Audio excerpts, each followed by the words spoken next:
My parents said, "We know you spent $450,000 to save our house, but your brother doesn't want you at Christmas." I just replied, "Okay, noted." That was the night they realized I was done being taken for granted. What happened next shocked them. My name is Ava Miller, and on the night everything changed, I was sitting alone in a quiet office tower in downtown Portland, Oregon, watching the city disappear under the first soft snowfall of December. I was 31, a senior risk analyst who had built a life around calm decisions, clean numbers, and steady hands. People often told me I was the rock in every crisis, and maybe that was true, at least professionally. But outside the office, in the space where family should have felt like home, I had always been more like a spare part, useful, dependable, forgettable. That night, I didn't know yet that my family was about to make that painfully clear. It was close to 9 p.m. when my phone buzzed against the edge of my desk. The office was nearly empty, just the hum of the heater and the distant whir of a copy machine resetting itself for the night. I glanced at the screen expecting a work notification, but instead, Mom's name lit up with a short message. "Call us right now. It's important." My stomach tightened, not with fear, but with familiarity. Urgent messages from my parents rarely meant emergencies. They usually meant money, or David. Usually both. I exhaled slowly, pressed the call button, and waited. Mom answered immediately, her voice more composed than usual. "Ava, sweetie, finally. We've been waiting." Dad's heavy breathing hovered behind her, the way it always did when he wanted the conversation to end before it even began. "What's going on?" I asked, leaning back in my chair. Mom didn't waste time. "Your father and I. We found the paperwork." Her tone wasn't accusing, it was oddly formal, matter of fact. "We know you used $450,000 to save the house. The mortgage, the taxes, everything." I blinked at the wall, my expression unreadable. "Okay," I said quietly. I hadn't expected gratitude, and I certainly hadn't received any when I paid it, so the sudden acknowledgement now felt almost absurd. But then her voice shifted into something even calmer, almost clinical. "Anyway," she said, "your brother doesn't want you at Christmas this year." For a second, I thought I misheard her. "I'm sorry, what?" "David said it would make things complicated if you came," she continued. "He feels uncomfortable, especially after everything that happened with the house." Dad spoke up then, his tone firm as if delivering a verdict. "It's better if you sit this one out, Ava, just for this year. We need to respect your brother's feelings." I stared at my dimmed computer screen, my reflection faintly visible against a spreadsheet I had been working on for hours. "Just so I understand," I said slowly, each word measured. "You're excluding me from Christmas because David doesn't want me there?" Mom didn't even pause. "Yes, honey. He's under stress, and we don't want to aggravate him. It's the holidays. Let's keep things peaceful." Peaceful. The words slid over me like ice water. They were talking about peace while cutting out the only child who had paid nearly $500,000 to keep a roof over their heads. They were choosing my brother again with the same ease people choose a dessert at a restaurant. No hesitation, no consideration. I felt nothing at first. Not anger. Not heartbreak. Just an eerie, absolute stillness. As if my emotions had stepped outside the room and left me sitting alone for a moment. In that void, I could hear the faint buzzing of a fluorescent light above me and the soft tap of snowflakes hitting the window. "Okay," I said. My voice surprised even me, steady, flat, a single unbroken line. Then I added the only two words that felt right, two words that didn't plead or protest, two words that marked a quiet split inside me. "Noted." A strange silence followed. I think they expected me to argue, or cry, or ask if they were serious.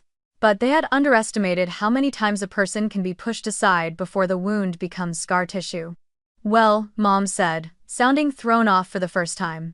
"I'm glad you understand." The call ended there. I sat motionless for a good 30 seconds, the phone still in my hand, screen gone black. My breath came out slow, steady, almost fogging the air even though the room was warm.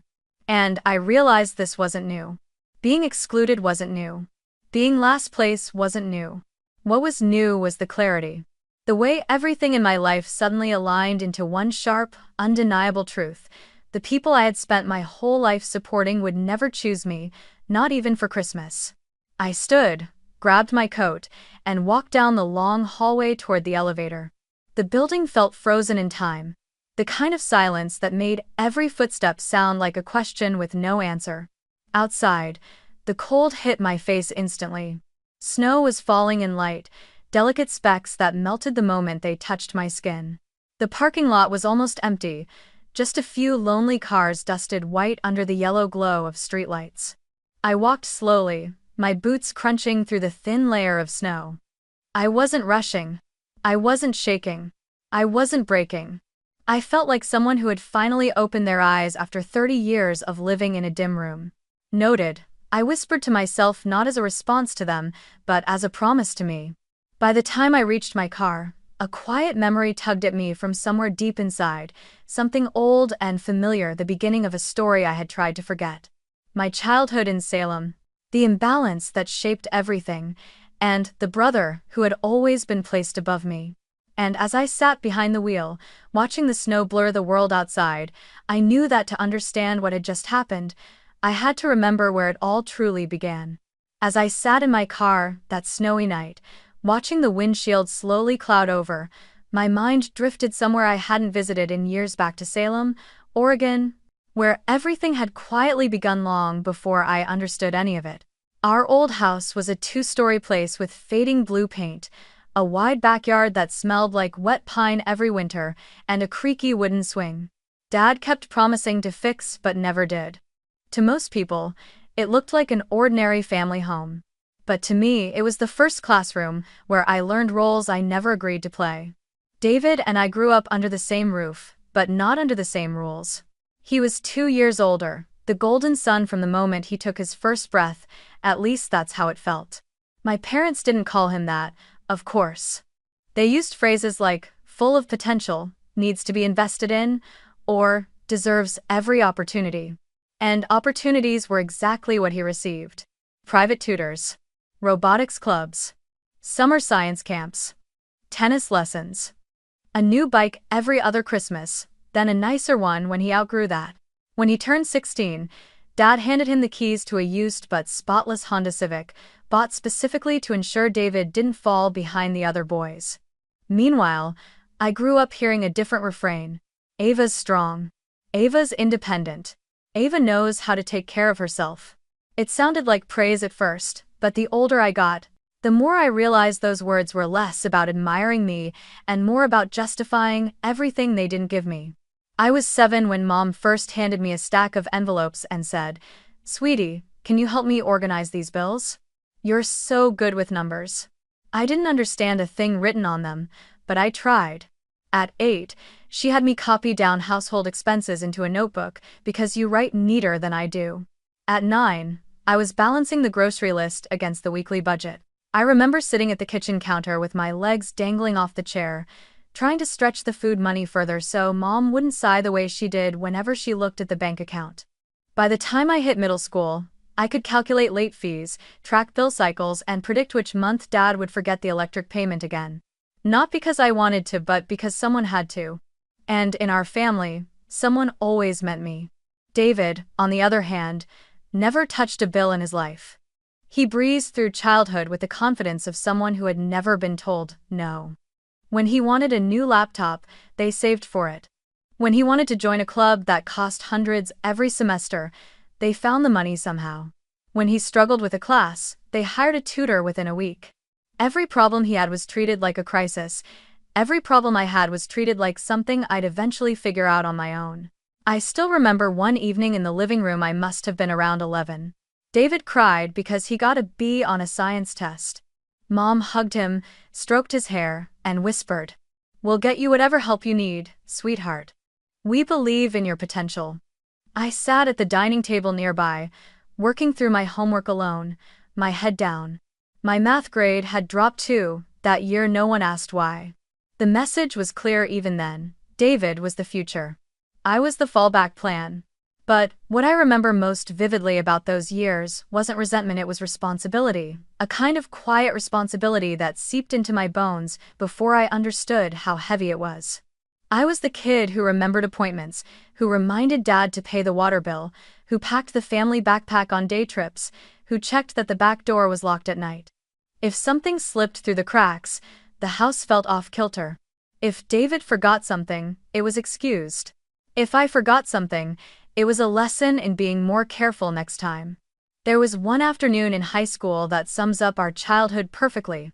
Mom sat at the dining table sorting mail, the late afternoon light slanting across the wood.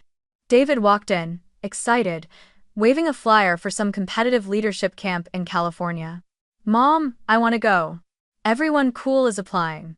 She scanned the flyer and without hesitation said, "We'll make it work. This could be huge for your future."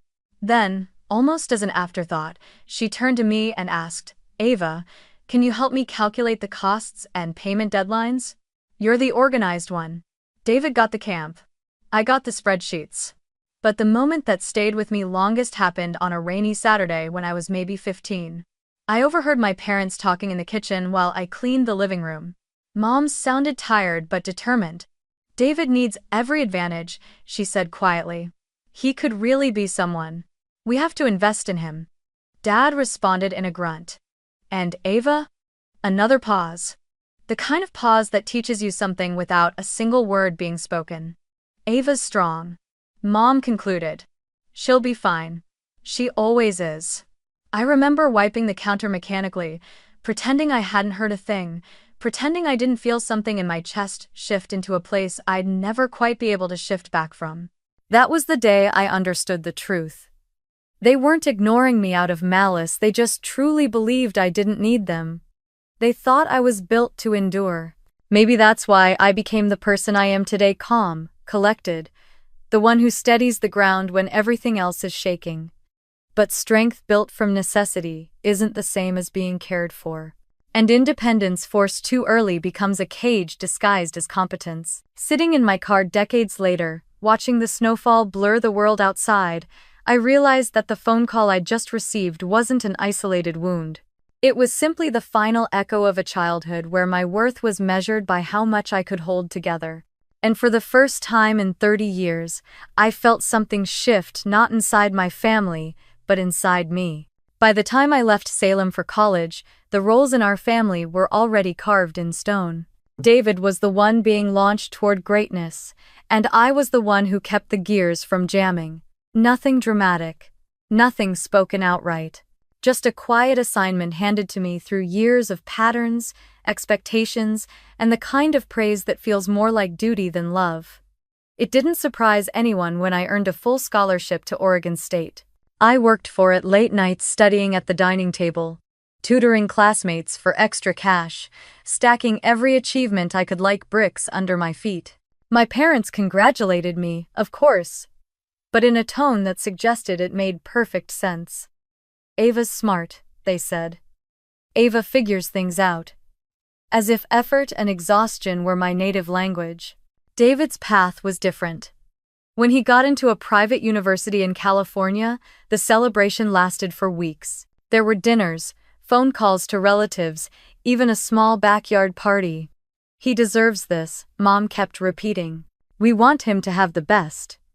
And he got the best tuition support, monthly allowance, money for clubs, conferences, equipment, and eventually an off-campus apartment they helped him pay for. Not because they were wealthy, but because they believed investing in David was a necessity. Investing in me was optional. Meanwhile, I juggled 2 part-time jobs, one in the campus library, another at a tiny cafe where I steamed endless cups of burnt-smelling coffee at 5 a.m. I learned to stretch $1 so far it practically snapped. Ramen, used textbooks, thrift store clothes, long walks instead of bus fare. I didn't resent it, not then. I simply assumed it was normal, that independence was something I owed myself because no one else would offer it. But college was also the beginning of another chapter, one where my family's financial emergencies somehow became mine. The pattern started slowly. A call from Mom one evening during midterms. "Sweetie, could you cover the electric bill? I'll pay you back next week. Things are just tight right now. I said yes without thinking. I was 18, barely able to feed myself, but she sounded stressed, and helping felt like the only logical response. The next week came and went, no repayment, but another request came instead. Then came Dad's traffic ticket that he forgot to pay. The overdraft fees on their checking account. The Wi-Fi bill they hadn't realized was 62 days late. I became the person they called for every gap, every mistake, every deadline they missed. Just until we catch up, they said, but they never caught up. They never tried to, either not when they had me. By the time I graduated, it wasn't unusual for me to wake up to 3 missed calls and a text like, "Ava, can you help cover this until we get paid? David is under so much pressure already." Somehow, everything was always about not stressing David. His future, his focus, his mental health. And mine? Mine was apparently sturdy enough to absorb anything without cracking. When I got my first real job, a junior risk analyst position in Portland, my salary wasn't huge, but it was stable. I thought that stability meant freedom. Instead, my family treated it like a shared bank account, not explicitly, never with malicious intent, but with a quiet certainty that I would help because I always had. I still remember my first month living in Portland. I was excited, nervous, and broke from the move. That's when Mom called to say they'd accidentally missed 3 mortgage payments. "We'll lose the house if we don't catch up," she whispered, as if the neighbors might hear. "Can you spot us this month? We'll pay you back." Of course they didn't, and I didn't ask. Asking felt pointless, like trying to return a glass of water after you've poured it into the ocean. Soon, handling their crises became part of my weekly routine. If my phone buzzed, I assumed something was overdue. Car insurance lapses. Credit card minimums. A medical bill David forgot to mail. Late fees that multiplied like weeds. Once, they called because David needed a deposit for a new apartment, something about networking with the right people. And although I couldn't afford it, I paid it. Because wasn't that my job? Hadn't it always been? It's funny how you can become the backbone of something without anyone acknowledging that you're holding it up. I didn't get thank yous anymore. Not real ones. Just comments like, "You're so reliable, Ava," said with the same tone someone might use to praise a dishwasher for not breaking down. The worst part is how deeply I internalized it. Being the responsible one became my identity. If there was a fire, I put it out. If there was a bill, I covered it. If something slipped, I caught it before anyone noticed. At work, I analyzed financial risks for corporations, but at home, I analyzed the risks of my family falling apart. And every time I stabilized something for them, every time I paid, soothed, solved, patched, I strengthened the belief that I didn't need help, that I wasn't allowed to need it, that I was by default the financial safety net for people older, wealthier, and more capable of managing their own lives. I started to understand the truth around my mid-20s. I wasn't just a daughter.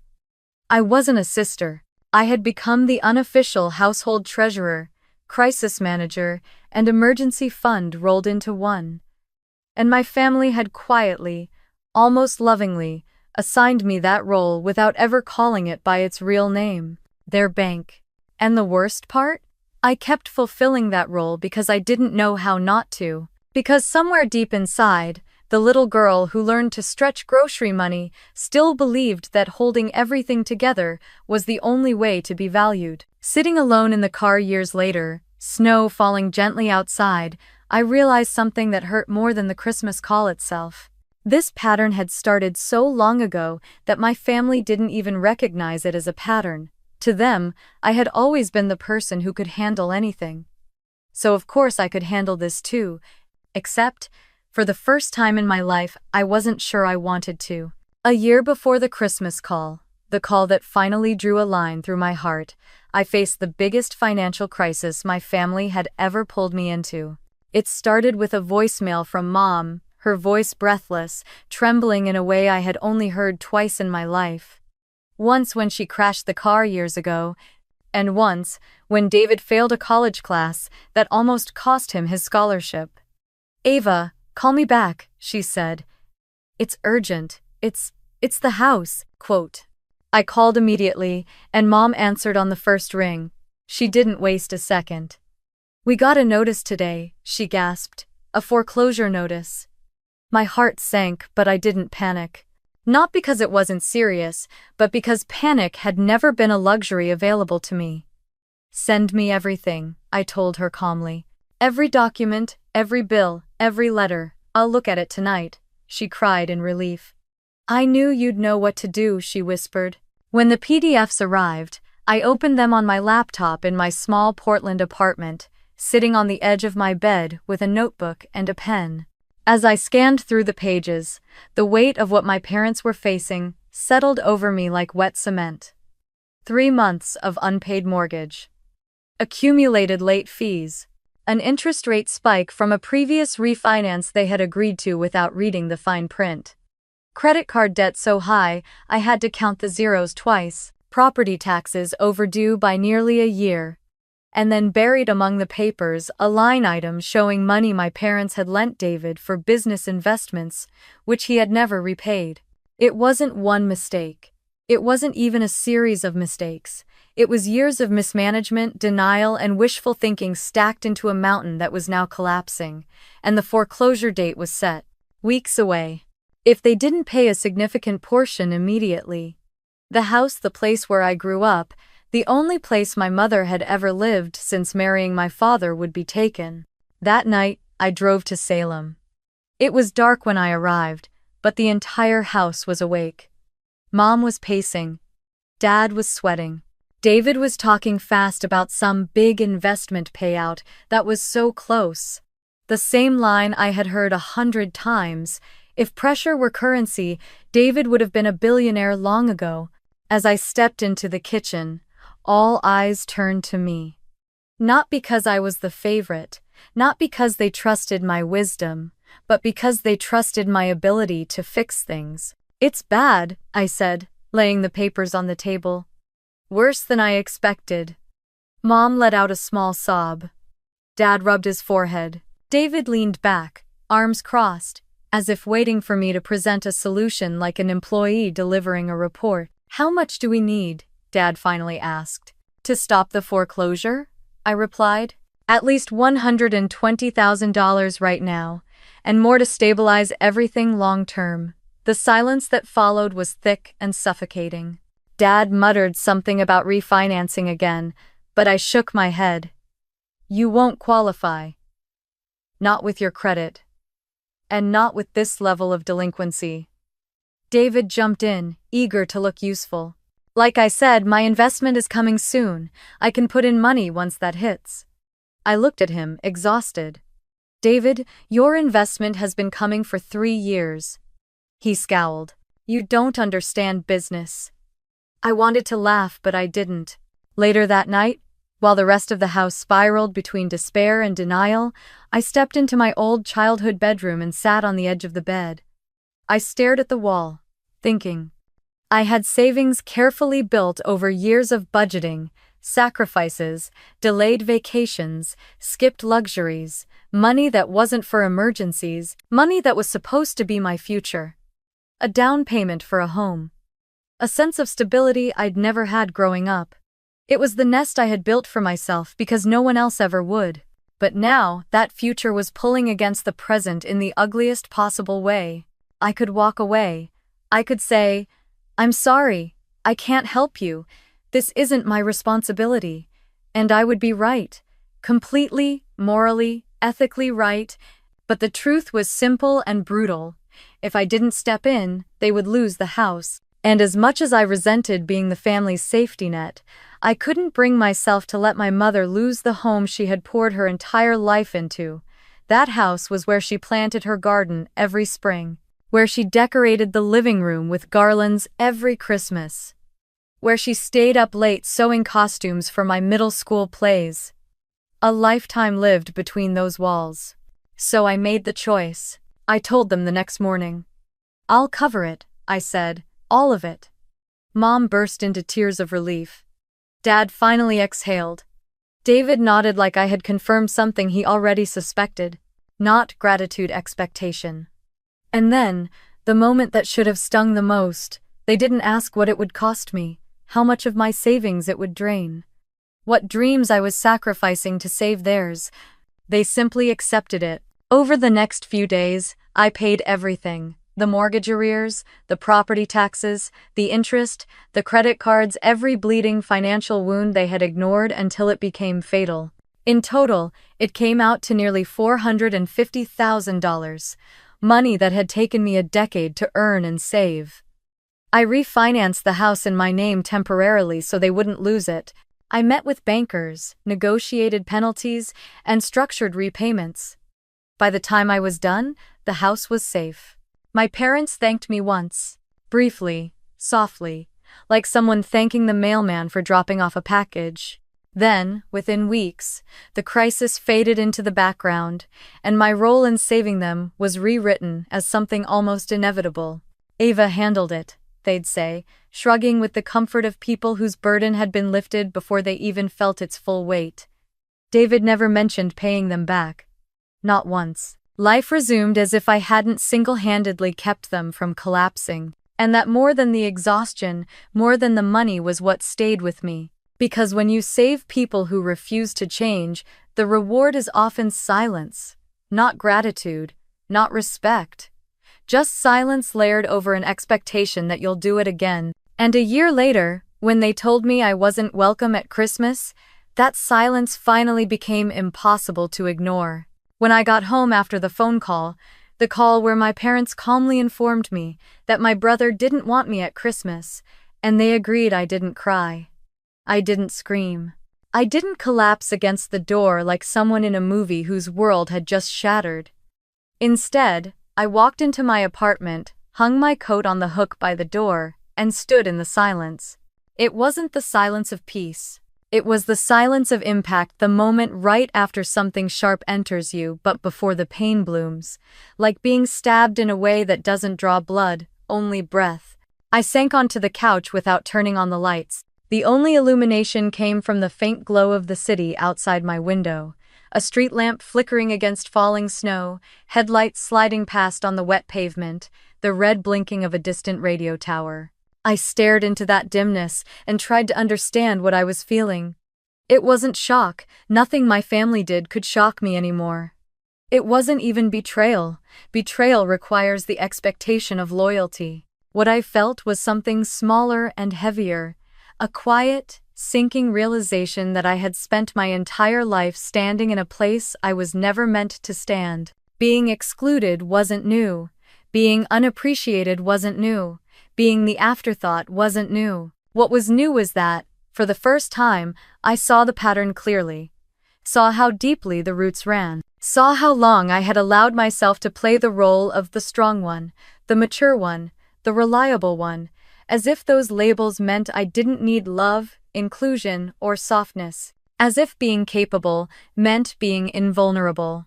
I had told myself for years that someday, my parents would see me. Someday, they would realize I was more than the person who solved their crises. Someday they would treat me like a daughter, not a resource. But that night, hearing the steadiness in my mother's voice as she said David feels uncomfortable, hearing my father back her up without hesitation, that was the moment I understood. They weren't going to see me. Not ever. Because they didn't think they needed to. And maybe for the first time, I questioned whether I needed them. I let my head fall back against the couch and closed my eyes. The apartment felt too quiet, too still. The kind of stillness that forces you to hear your own thoughts whether you want to or not. I thought about every Christmas before this one. The years when I wrapped everyone's gifts, double-checked the grocery list, cleaned the kitchen while everyone else went to nap. The years when David's preferences dictated the entire schedule, what movie we watched, what food we ate, what traditions we followed. The years when my parents praised me for being easygoing, which was just a kinder way of saying, you don't require anything from us. Maybe that was why it hurt so much now. Not because they excluded me, but because they did it so effortlessly. As if the thought of how I would feel never even crossed their minds. I brought my hands to my face and let out a long exhale. Not a sob, not even a tremble. Just the releasing of air that had been held too tightly for too long. And then, in the quiet that followed, something small and surprising stirred inside me. Not devastation, but clarity. A realization so sharp it cut through the numbness. I had never created a Christmas for myself. Not once. Not in 31 years. I had shown up for everyone else. Filled the gaps, covered the costs, emotional and financial. Cooked the meals, set the table, smiled through the tension, played the role. And somehow, all those years, it had never occurred to me that I could craft a holiday that reflected what I needed, not what everyone else demanded. The idea felt foreign and gentle, like touching a part of myself I hadn't known existed. A Christmas for me.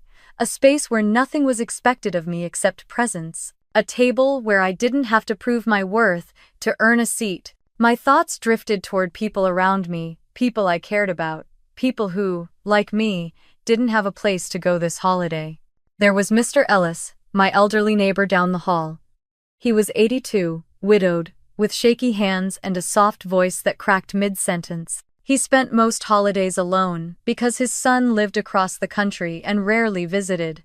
I'd run into him last week in the hallway. He told me he planned to heat up soup on Christmas Day and watch old Western movies. Then there was Maya, a single mother from my department. She had a 4-year-old daughter and a bank account that never survived past the 15th of the month. She once admitted, in a moment of exhaustion, that she couldn't afford the flight home to Texas this year. "We'll do our own little Christmas," she'd said with a forced smile. "Maybe bake cookies if the oven doesn't die again." And then there were the kids from the youth mentoring program I volunteered for, bright, awkward teenagers who aged out of foster care or grew up in unstable homes. Holidays were complicated for them, painful even. I'd heard one of them joking that Christmas for him meant pretending to be asleep so the day goes faster. As I thought about them, something softened in my chest. These were people who understood what it felt like to be left out. People who knew loneliness not as a moment but as a season. People who didn't expect anything from me except sincerity. And for once, the idea of not being with my family didn't feel like a punishment. It felt like freedom. Slowly, deliberately, I sat up. I turned on the lamp beside me, bathing the room in warm yellow light. Then I opened my laptop and typed 3 words into the search bar: Christmas dinner ideas. Not fancy ones, not elaborate ones, just warm meals, comforting meals, dishes that tasted like welcome. Next, I opened the group chat with my mentoring teens and typed, "If anyone needs a place on Christmas Eve, my home is open. No questions asked." Then I sent a message to Maya. "If you and Emma don't have plans Christmas night, come by my place. I'll cook." And finally, I walked down the hall and slipped a small note under Mr. Ellis's door. "I'm hosting a small dinner on Christmas. You're warmly invited if you'd like company." When I returned to my apartment, the air felt different, lighter, brighter, as if choosing myself even in a small way had cracked open a window I never noticed was sealed. I looked around my living room, imagining it filled with warm food, soft light, mismatched chairs pulled from the kitchen, and people who might not be related to me, but who showed more kindness in their everyday interactions than my family had in years. This Christmas wouldn't be extravagant. No expensive decorations, no picture-perfect displays, no carefully curated traditions. There would just be a table with warm food, yellow lights, and a place for anyone who walked through my door. A Christmas built on sincerity, not obligation. A Christmas that belonged to me. And as I sat there, allowing the idea to settle, I realized something both simple and profound. Maybe this was the first true Christmas of my life. Not because it would be perfect, but because it would be mine, shaped by my choices, my values, and the people I welcomed, not the people who pushed me aside. For the first time in 31 years, I wasn't preparing to show up for someone else's holiday. I was preparing to create my own. Christmas Eve arrived quietly, like a soft breath against the edges of winter.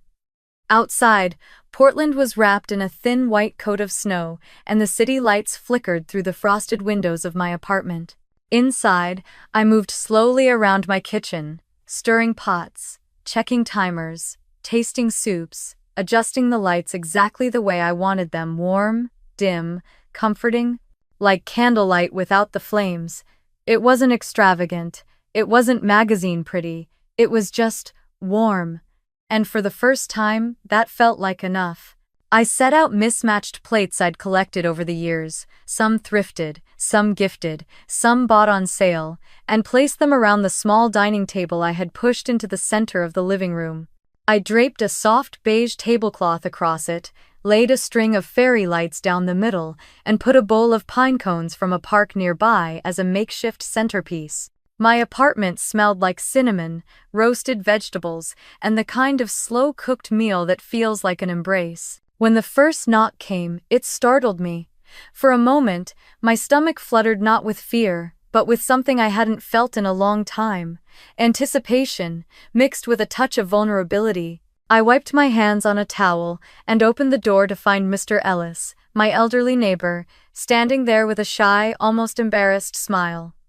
He was holding a small, slightly dented tin. "I brought something," he said, lifting the tin a little. "It's an old fruitcake recipe. I'm not sure how good it is anymore. I made it a few days back." I smiled, stepping aside to let him in. "Thank you for bringing it. It smells wonderful already." His shoulders relaxed a little as he walked inside, his eyes scanning the lights, the table, the small tree in the corner. "You've made it cozy in here," he murmured. "My wife would have liked this." I felt a gentle warmth in my chest. Minutes later, another knock. This time, it was Maya, holding her daughter Emma's tiny hand. Emma looked up at me with big brown eyes, clutching a stuffed reindeer. "We brought cookies," she announced proudly, lifting a Tupperware container covered with stickers. "Store-bought," Maya whispered apologetically, cheeks flushed. "I didn't have time to—" "They're perfect," I said, and I meant it. Then, slowly, trickling one by one, the teens from my mentoring program arrived. There were 5 of them, awkward, unsure, shifting from foot to foot as if afraid they were intruding. The oldest, Jalen, held up a bag of chips. "We, didn't know what to bring," he said. "So we brought this." "It's great," I told him. "Come in, all of you." At first, everyone was quiet. Polite smiles, soft greetings, shoes shuffling on the rug. I guided them toward the table, poured warm cider into mismatched mugs, and encouraged them to sit wherever they liked. The silence felt a bit like the first snowfall, gentle, hesitant, waiting for something to land. But then Emma giggled at something Mr. Ellis said about reindeer flying too low this year. Jalen made a joke about the string lights looking like a Pinterest attempt gone right. Maya laughed, really laughed, the kind that shakes the shoulders. And suddenly, like someone unclipped the lid from a box of warmth, the room filled with sound. Soft laughter at first, then louder.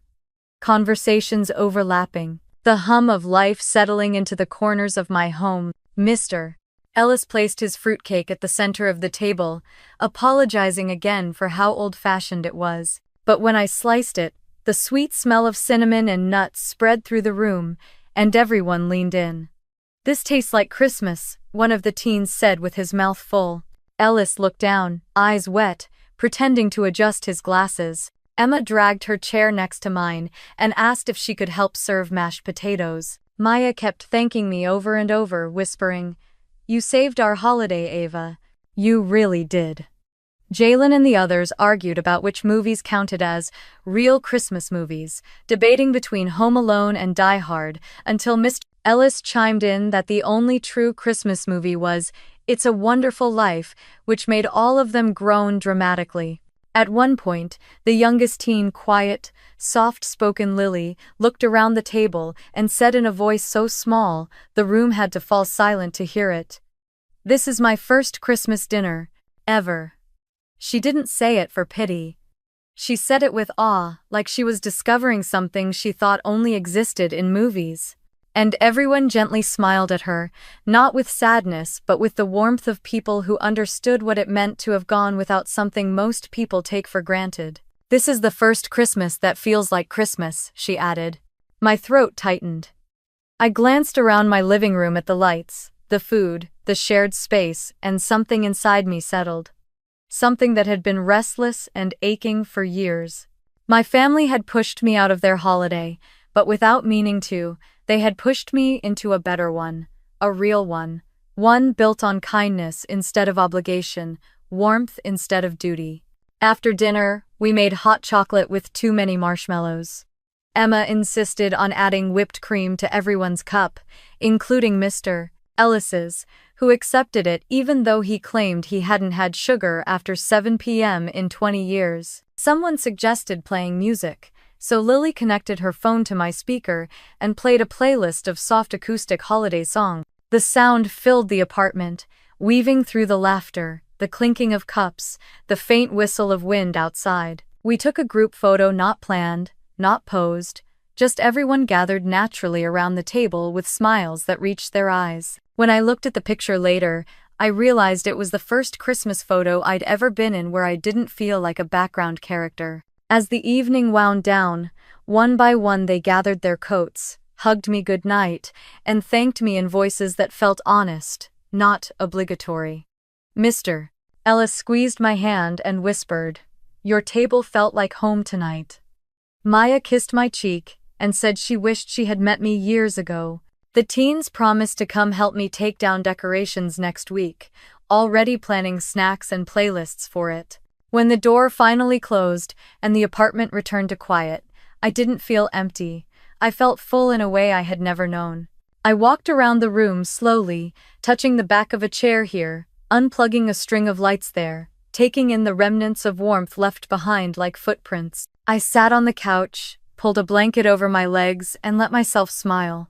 A real smile, soft and deep, one that came from inside instead of being forced onto my face to keep the peace. My parents had cut me out of Christmas, but I had created something better, something that didn't require me to shrink, sacrifice, or disappear. A space where every person at the table mattered, including me. For the first time in my life, Christmas had been mine.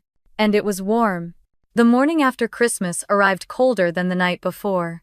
A thin layer of frost clung to the windows, turning the city into a pale watercolor wash, and my apartment still held the faint smell of cinnamon and roasted vegetables from the night before.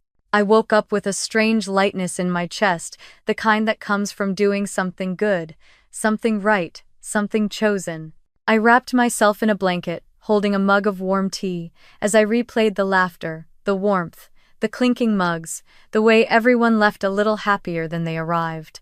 For the first time in my life, the day after Christmas didn't feel like a descent back to reality. It felt like a gentle continuation of something good. And then the knock came. Sharp. Repeated. Not the knock of someone uncertain or polite. The kind that demanded, not requested, entry. Before I could even put down my mug, the knocking escalated into pounding. I walked to the door, heart tightening not with fear, but with that old, familiar heaviness I thought I had left behind. I opened it to find my parents and David standing in the hallway. No warning, no call, no text. Just 3 faces lined with cold anger. Mom stormed in first, brushing past me without waiting for an invitation. Dad followed, jaw clenched, shoulders stiff. David entered last, arms crossed, eyes flaming with indignation, as if he were the one betrayed. My apartment suddenly felt too small, too warm, too intimate for the storm they brought with them. Mom spun toward me. "How could you?" she snapped. Her voice was louder than I'd heard in years. "How dare you tell everyone we banned you from Christmas?" I blinked. "I didn't tell everyone anything." Dad stepped forward, face flushed. "Your aunt called us this morning. Your cousins, too. They said you told people we didn't let you come. You embarrassed us, Ava." Embarrassed. That was the word. Not hurt, not concerned, not even confused. Embarrassed. David scoffed dramatically, shaking his head. "This is unbelievable. You always twist things to make us look bad." I stared at him, heat rising in my palms but not my voice. "I told the truth." You did tell me not to come. David's face twisted. I said it would be uncomfortable for me. You didn't have to make a big deal about it. And Mom and Dad only agreed because you're always so dramatic. Mom cut in sharply. And now the whole family thinks we're cruel. We were humiliated at Christmas dinner. Humiliated, Ava. Dad chimed in, the words clipping out like snapped branches. You had no right to spread private family issues to outsiders. Outsiders. I almost laughed. Of course, neighbors, co-workers, kids I mentor, all outsiders.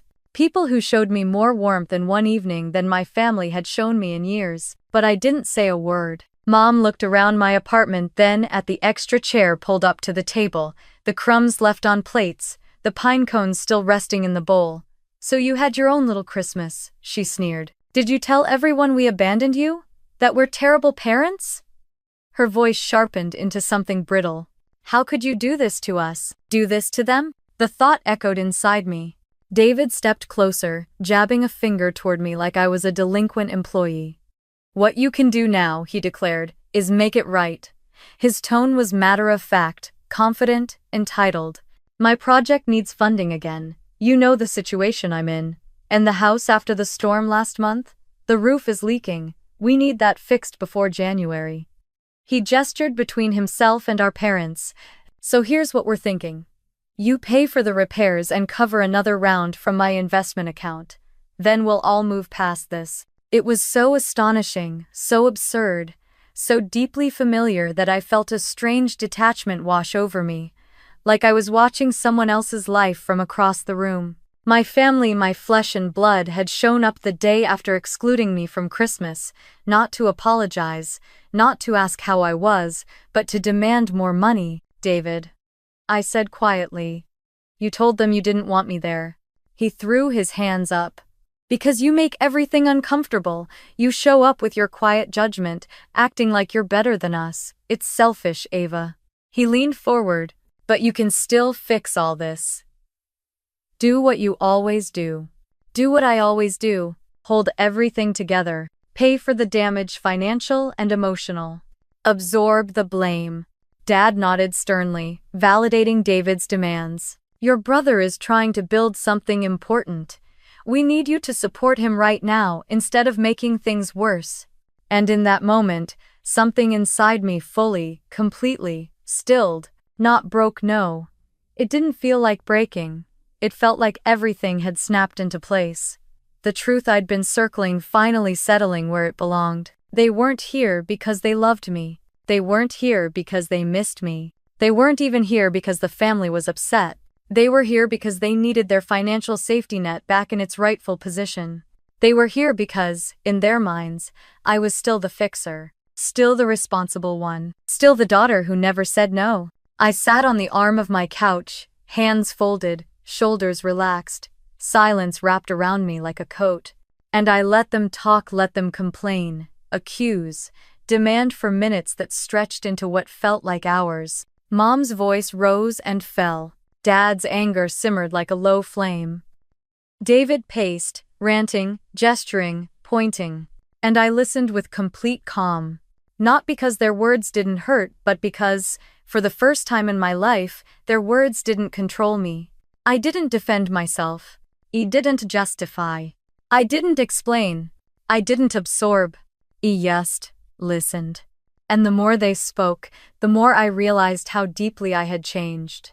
When the room finally went quiet and 3 angry faces stared at me, expecting my apology, or my agreement, or my financial commitment, I simply breathed in, breathed out, and waited. Because I knew exactly what I would say next, but not yet, not until they were done. And for once in my life, I let them run out of words before I used mine. For a long moment after their accusations finally died down, the apartment felt unnaturally still. My parents stood frozen in the center of my living room, coats half unzipped, snow melting onto my rug. David paced near the coffee table like a caged animal, waiting for me to break the silence with the same predictable sentence I'd used my entire life. Okay, I'll help. But he didn't say it. Instead, I let the quiet stretch. I let it settle over the room like dust, like truth, like the final seconds before a long overdue storm breaks. My hands were steady, my breathing calm, my heartbeat slow, not from numbness, but from certainty. Mom was the first to speak again. Her tone was a mix of frustration and entitlement, wrapped in the faux softness she used whenever she wanted something from me. "Ava, sweetheart, listen. You saved the house once, you can save it again. It's not a big deal for you." Dad nodded instantly, stepping closer, authority rolling off him like heat. "You've always been the responsible one. Your brother needs help right now. And the repairs are urgent. Don't make this harder than it needs to be." A familiar sentence, a familiar script. One they had rehearsed for decades. Then David added, "You know, if you cared at all about this family, you wouldn't even hesitate." And that finally was enough. I looked up at him. At all of them. The people I had spent my entire life bending myself into knots to support. The people who saw my generosity as currency they were entitled to spend. The people who believed my strength meant I didn't deserve softness. The people who had replaced gratitude with expectation long ago. And with a voice as quiet as snowfall and just as irrevocable, I said the word I had never dared to say to them before. No. It was a small word, a soft word. But in the silence that followed, it hit the room like a slammed door. David stopped pacing. Dad's shoulders stiffened. Mom's eyes widened, her lips parting as if I had slapped her. "What did you say?" Mom whispered. "No," I repeated, my tone unchanged. "I'm not saving the house again. I'm not fixing David's financial messes. I'm not covering anything else. Not now, not ever." The disbelief on their faces was so raw it almost would have been funny if it weren't so incredibly sad. Dad stepped forward. "Ava, don't be ridiculous. You've always helped. That's your role in this family." "My role?" I echoed softly. Mom's voice rose, sharp with panic. "What's gotten into you? Why are you acting like this?" "Because," I said, finally standing, "I'm done pretending my value is tied to how much I can give you.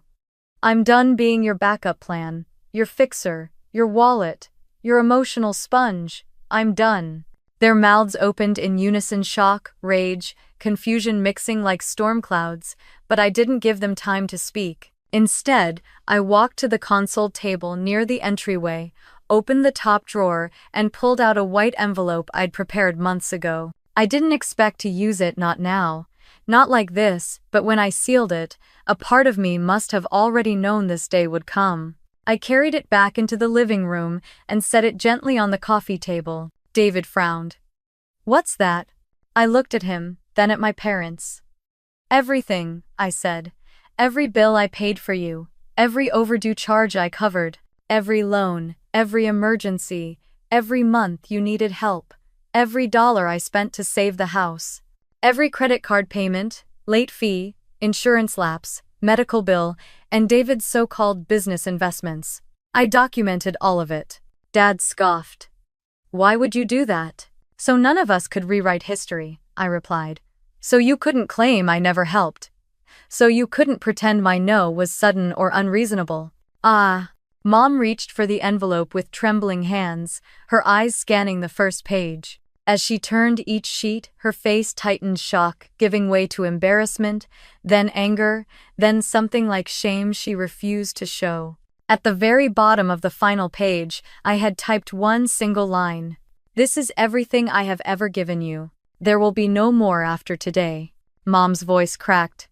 "Ava, how dare you keep track like this? It's cruel, it's cold. This is ungrateful. Ungrateful." The word hung between us like a dripping icicle. David shook his head furiously. "I can't believe you'd throw this in our faces after everything we've done for you." "Done for me?" I said calmly. "Like excluding me from Christmas? Like showing up today to demand more money? Like calling me dramatic for telling the truth?" Dad's jaw clenched. "We are your family. You owe us respect." "No," I said, and it wasn't just an answer, but a liberation. I owe myself respect, and I owe myself a life that isn't spent carrying 3 adults who refuse to carry themselves. David's voice rose. "You're unbelievable. After everything we've given you, You didn't give me, I corrected, my voice like steel wrapped in softness. You took from me, and I let you. That ends now. Silence again. Heavy, suffocating. But this time, I wasn't the one drowning in it. I stepped back, meeting each of their eyes. I don't owe anyone in this house another dollar, another apology, another explanation, another sacrifice. I have spent 30 years being the responsible one. I'm choosing myself now. Mom's face crumpled into anger. So you're just abandoning us? Leaving us to fend for ourselves? I nodded once. Yes, the same way you left me out in the cold this Christmas. Dad opened his mouth to argue, but I raised a hand, calm, firm, final. It's time for you to go. They stared at me like they didn't recognize me, like the girl who always said yes had vanished and been replaced by someone they couldn't control. And in a way, she had. David scoffed, turning toward the door. Fine, but don't come crawling back when you realize how selfish this is. Mom followed, muttering under her breath. Dad lingered a moment longer, as if hoping I'd crack, but I didn't. I simply held the door open, waiting. Finally, he stepped out, and I closed the door behind them. No tears, no guilt, no second guessing. Just a quiet, powerful certainty. I didn't owe them anything anymore. New Year's Eve arrived only a few days after I had closed the door on my family, literally and figuratively. I didn't know their plans, and for the first time in my adult life, I didn't care. The weight that had once tied my emotions to their expectations was gone, replaced by a quiet steadiness I barely recognized. I spent the morning taking down my Christmas decorations with the teens who came back to help, laughing about how we'd somehow managed to burn half a tray of cookies but saved the other half with teamwork. My heart felt full in a way I couldn't explain, like a room inside me had finally been opened. But in another part of Oregon, in a house I once saved, the evening was unfolding very differently. My parents had planned a large New Year's Eve gathering not just to celebrate but to repair their reputation after the Christmas fiasco. Their goal was simple: make sure the extended family saw them as the respectable, proud household they believed themselves to be. They also planned to introduce David's fiancée, a woman I'd never met but had heard about in passing. According to David, she was from a good family, which meant in his mind that she would be someone to impress. Impressing people had always been their currency, but this time, they didn't have mine to spend. By early evening, relatives began arriving. Cars pulled up in front of the house. Coats were shaken off. Bottles of wine were offered. Compliments were exchanged. And almost immediately, things began to unravel. The food was the first sign. My parents had under-budgeted and overestimated their ability to host a crowd. Platters ran empty before half the guests arrived. My mother tried to hide her panic, whispering to my father to run out and buy more. But he hissed back that the stores were closed and they should have prepared better. A simple argument, but the kind that cracks the first seam. The decorations were the next. Half the string lights flickered like dying fireflies, and the large banner reading Happy New Year 202X hung crookedly, taped instead of pinned because the pushpins had run out. My parents normally would have asked me to fix something like that quietly, behind the scenes, without credit, but I wasn't there. And the banner stayed crooked. Then the roof started leaking. A slow drip at first, then a steady plink plink plink into a decorative bowl on the dining table. Guests paused mid-conversation, glancing upward as though the ceiling itself were groaning under the pressure of years of financial neglect. My mother nearly cried. My father cursed under his breath. David barked orders as if yelling at the house would stop the water from falling. But the worst problem struck when the heat went out. One moment the house was warm, buzzing with the chatter of relatives. The next, the air thinned into a cold draft that seeped under doorways and wrapped itself around people's ankles. The furnace, neglected for years, sputtered and died with a loud metallic cough. A cousin from Bend joked that it felt like they were at an outdoor camping trip. No one laughed. Guests started rubbing their hands together, pulling scarves from their bags, asking awkwardly, "Are you sure the heat is coming back on?" My parents insisted it was just temporary, but their voices trembled. No one believed them. As the discomfort grew, so did the questions. Where's Ava? I haven't seen her in forever. She's always the one helping with these things. Is she coming later? My mother's face tightened more with each inquiry. My father grumbled excuses about me being busy, uncooperative, dramatic. But relatives notice things they always do. An aunt leaned in and whispered, "Did something happen at Christmas?" A cousin asked, "Why wasn't she invited?" Another chimed in, "She's the responsible one. It's strange she's not here." Quote. And then, because every family has at least one person who doesn't know how to keep a secret, my great-uncle, already tipsy from champagne, blurted out the truth in a single careless moment. Well, considering Ava's the one who paid over $400,000 to save this house last year, maybe she needed a break. The room fell silent. Utterly, painfully silent. My mother's glass froze halfway to her lips. My father's face drained of color. David nearly dropped the mini quiche he was holding. Guests stared at them confused, stunned, whispering, "Ava paid what? $450,000? She saved the house? Why didn't you tell us? Why isn't she here then?" It was the exact kind of revelation my parents had spent their lives avoiding, the kind that peeled back the glossy surface they'd polished for others and exposed the truth underneath. They were not the stable, generous, self-sufficient family they portrayed themselves to be.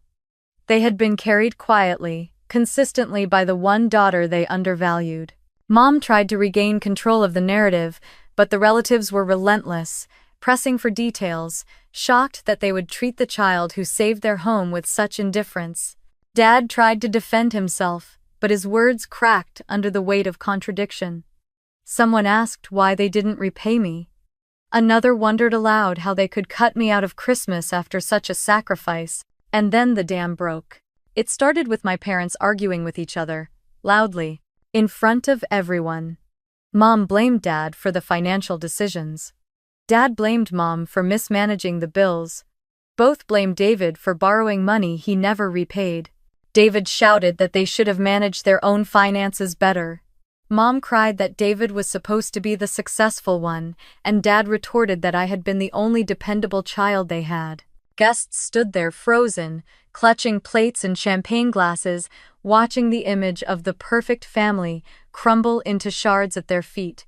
And in the middle of it all, David's fiancée stood quietly, arms crossed, eyes wide with a mixture of horror and certainty. She saw everything, every selfish demand, every unspoken expectation, every crack in the foundation of their dynamics. When David tried to pull her aside, she shook her head, whispered something sharp, and walked out of the house without looking back. He chased her to the porch, but she got into her car, slammed the door, and drove away. David returned inside red-faced and humiliated. The party ended early. People left in uncomfortable waves, murmuring that they had to get going, wrapping scarves tight around their necks, eager to escape the cold, literal and emotional. And while I wasn't there to witness it myself, word travels fast in families. By the next morning, 3 separate relatives had texted me versions of the same message. "It all fell apart without you. They finally showed their true colors. You deserved better, Ava. So much better." And for the first time in my life, I didn't feel the slightest sting of guilt. Only relief. Only freedom. Only the quiet, peaceful truth that my absence had revealed more than my presence ever could. A year passes quietly, when you're no longer carrying the weight of people who refuse to carry themselves. It slips by in small, gentle increments, morning sunlight through new curtains, the hum of a coffee maker in a home that finally feels peaceful, the soft laughter of people who show up not because they expect anything from you, but because they care. That was what the last 12 months felt like for me, a steady unfolding, a slow blooming of a life that was finally mine. I didn't speak to my parents again after that New Year's Eve, not out of bitterness, not out of anger, just absence, silence. The kind of quiet that feels natural, like a chapter closing exactly where it was supposed to. In the beginning, I kept expecting guilt to creep in. I kept waiting for that familiar tug, the sense of obligation, the reflex to check on them, fix things, put myself last. But it never came. Not once. And that was how I knew I had made the right choice. Work flourished in a way it never had when I was splitting myself between my job and my family's endless emergencies. Without the emotional drain, my focus sharpened. My confidence grew. I earned a promotion, then a team lead position. I took certification courses I had put off for years. For the first time in my adult life, I attended conferences without worrying about getting a panicked call about overdue bills. I said yes to opportunities because I wanted them, not because I needed the extra money to stabilize someone else's chaos. And with each step forward, the part of me that had once clung to my family's approval loosened and disappeared. I traveled, 2 places I had dreamed about but always postponed. A long weekend in Vancouver, a week exploring the redwoods in Northern California, a quiet solo trip to a cabin in Montana during the fall, where the trees glowed like amber flames. Every moment felt like reclaiming time I didn't know I'd lost. 6 months after the split, I bought a small house. Nothing extravagant. A little one-story place with big windows, warm wooden floors, and a backyard garden I filled with basil, tomatoes, lavender, and things I didn't know how to grow but tried anyway. The house wasn't large, but it was filled with light, with intention, with peace. And above all, with the feeling that every corner, every shelf, every chair, every plant belonged to me because I chose it. My family, now, looked different. Better. There was Mr. Ellis, my elderly neighbor, who came over every other Thursday for soup and conversation. There was Maya, whose daughter Emma had declared my house her second Christmas home. There were the teens from my mentoring program, several of whom stopped by on weekends to help in the garden or cook dinner together, turning my kitchen into a noisy, joyful mess of spices and jokes. These were the people who filled my life with laughter, warmth, and sincerity, none of which required me to shrink myself to fit their expectations. And when December came around again, I didn't feel dread. I didn't feel the old ache. I didn't feel the ghost of last year's rejection. Instead, I spent the week before Christmas setting up my home for another holiday dinner, a bigger one this time. More food, more lights, more chairs pulled from every corner of the house. I strung warm golden lights along the windows, hung simple evergreen garlands, and cooked enough food to feed half the neighborhood. When I opened my door on Christmas Eve, the people I loved filled the space with soft laughter, loud chatter, and the kind of comfort that doesn't have to announce itself to be real. It was warm, alive, full of everything I had once begged my family to give me. On New Year's Eve, we did it again, this time with music loud enough to shake the walls, a bonfire crackling in the backyard fire pit, and a countdown shouted with genuine joy instead of forced smiles. At midnight, as fireworks burst across the Portland sky, someone put a hand on my shoulder and asked gently, "Do you ever miss them? Your family?" I didn't flinch. I didn't hesitate. I looked out at the glowing sky. The sparklers kids were waving, the people hugging and laughing around the fire, and I said with a calmness that surprised even me, "I miss what I used to imagine they could be. But I don't miss the reality. And I don't use my strength to hold on to illusions anymore." Quote. The person nodded, understanding. Truly understanding. Later that night, after the guests left and the house quieted into a soft hum, I stood alone in my living room. Fairy lights glowed against the windows. Leftover desserts sat half-eaten on the table. A blanket someone forgot lay draped over the couch. My home felt warm even in the silence, alive, loved, lived in. I thought back to the girl I had been a year earlier, the one standing in an empty office parking lot, snow falling around her, whispering, "Okay, noted," into the winter air. She had been exhausted, worn thin, still trying, still hoping, still believing she needed to earn her place in her own family. I wished I could reach back through time and touch her shoulder, tell her what she would discover. That peace doesn't come from people who demand your strength, it comes from those who respect your boundaries. That belonging isn't found in DNA, it's found in sincerity. That family is not defined by obligation but by warmth. As I turned off the lights and headed toward bed, one last thought came to me, soft, true, and steady. I once thought I owed them loyalty, but I only ever owed myself a gentle, honest life. And the year they told me, "Don't come to Christmas," was the year I finally started living it.